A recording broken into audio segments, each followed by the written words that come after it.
চিত্রনায়ক সালমান শাহ হত্যা মামলায় অভিনেতা ডন হজরত শাহজালাল আন্তর্জাতিক বিমানবন্দর থেকে গ্রেফতার হওয়ার পর মামলার মূল ও বাকি আসামিরা কেন এখনও ধরাছোঁয়ার বাইরে তা নিয়ে তীব্র ক্ষোভ ও প্রশ্ন তুলেছেন সালমানের মা নীলা চৌধুরী।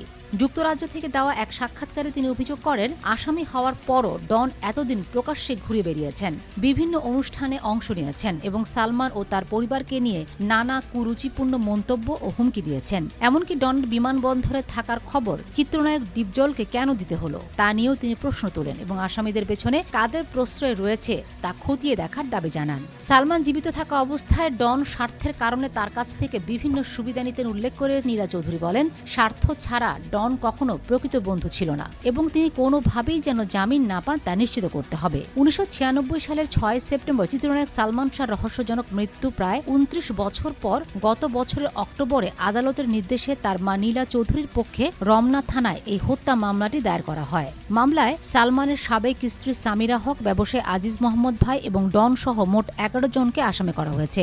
নীলা চৌধুরীর ধারণা, ডনকে রিমান্ডে নিয়ে কঠোরভাবে জিজ্ঞাসাবাদ করলে এই হত্যাকাণ্ডের পেছনের মূল কুশীলব ও গুরুত্বপূর্ণ তথ্য বেরিয়ে আসবে। প্রধান আসামি সামিরা সহ বাকি আসামিরা আশেপাশে আছেন এবং প্রকাশ্যে নানা বক্তব্য দিচ্ছেন উল্লেখ করে সালমান শাহ হত্যার দ্রুত ও সুষ্ঠু বিচার সম্পূর্ণ করতে তাদের সবাইকে অবিলম্বে গ্রেফতারের জোর দাবি জানিয়েছেন তিনি।